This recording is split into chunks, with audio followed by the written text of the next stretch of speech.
In rapidly developing cities, urban transformation is a common sight. Old residential areas are gradually replaced by new high-rise buildings. Roads, bus stations, parks, and more are constantly being expanded. But something silently emerges after every wave of change: construction waste. Millions of tons of broken concrete, shattered bricks, rotting wood, and rusted steel are piled up every day. In many places, they are simply buried or incinerated, causing significant environmental consequences. However, in many places, people have begun to see construction waste through a different lens. Not as something to discard, but as raw material for something remarkable.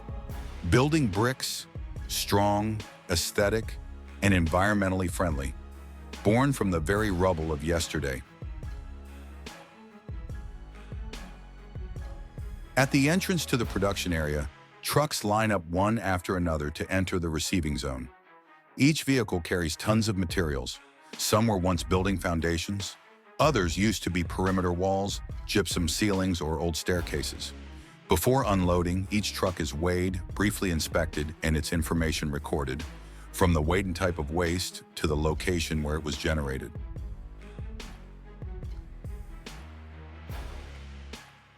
At the gathering area, excavators begin their work, loading the waste onto the input conveyor belt. Large chunks of concrete, broken bricks, even steel door frames, and torn corrugated iron sheets are fed one by one into the sorting system.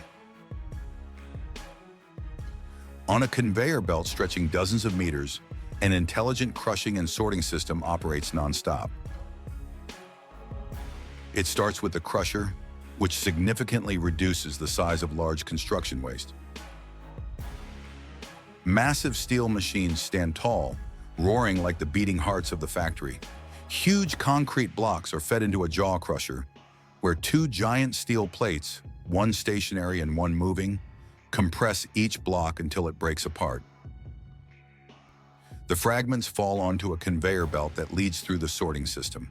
They pass through a magnetic separator, which removes all ferrous materials like iron, nails, and scrap steel. What remains is then transferred to the air classification unit, where precisely directed air jets separate wood, plastic, fabric, and nylon bags from the main material stream. At the end of the line, infrared sensors scan each remaining fragment to detect foreign objects and eliminate anything unsuitable for recycling. After this filtering process, what remains are the most valuable components: roof tiles, construction stones, and crushed concrete. All of these are sent to the next stage, where the past is crushed once again to prepare for a new form. The journey continues with the roller crusher, where the material is further reduced in size. The result: small stones and brick fragments ranging from 5 to 30 millimeters, suitable for producing recycled bricks. Once the crushing process is complete, the material is screened through a triple-deck vibrating sieve. The top deck retains the larger stones. The middle deck filters out medium-sized particles. The bottom deck, the finest, is reserved for floor tiles and decorative bricks. Each tiny fragment is no longer aimless. It has been sorted, identified, and is now ready to enter the process of rebirth.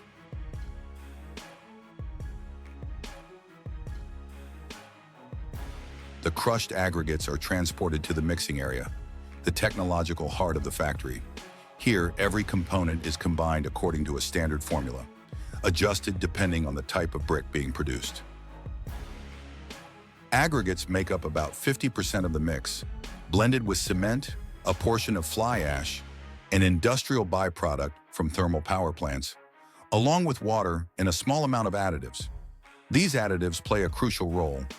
Some enhance adhesion, others provide water resistance, and some adjust color: brick red, ash gray, or earthy brown. Everything is fed into a forced action mixer. The counter-rotating paddles pull all the components together, colliding and kneading them like a giant dough machine. After a few minutes, the mixture becomes pliable and uniform, able to hold its shape when pressed, reaching the ideal consistency for molding. Each batch is tested before entering the brick pressing line. A technician lifts a small amount by hand, presses it gently, then releases. If the mixture doesn't break apart or flow, the batch is considered ready. The mixture is fed into the compression chamber, where the extrusion machine awaits. Under extremely high pressure, it produces thick, uniformly textured blocks that move along a conveyor belt toward the cutting system. This is where the bricks take shape. Square, sharp-edged, solid, and impressively consistent.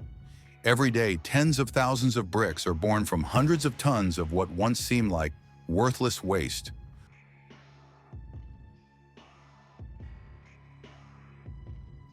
Freshly extruded bricks are still moist. Giant robotic arms transfer them onto a conveyor system, carrying them to the primary drying zone before they are fully baked and hardened. At this stage, the bricks have shape and mass, but they are not yet usable. Like newborns, they need time to mature.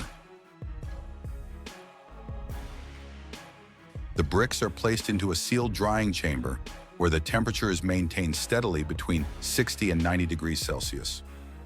Over the course of 12 to 24 hours, moisture is gradually extracted from every fiber of the material.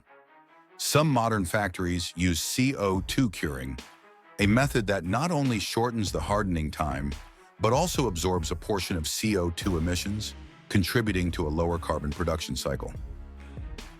After drying, the bricks have a uniform color and produce a solid, resonant sound when tapped, a sign that they have achieved the necessary structural integrity. Before packaging, each batch of bricks is sampled and taken to the inspection room.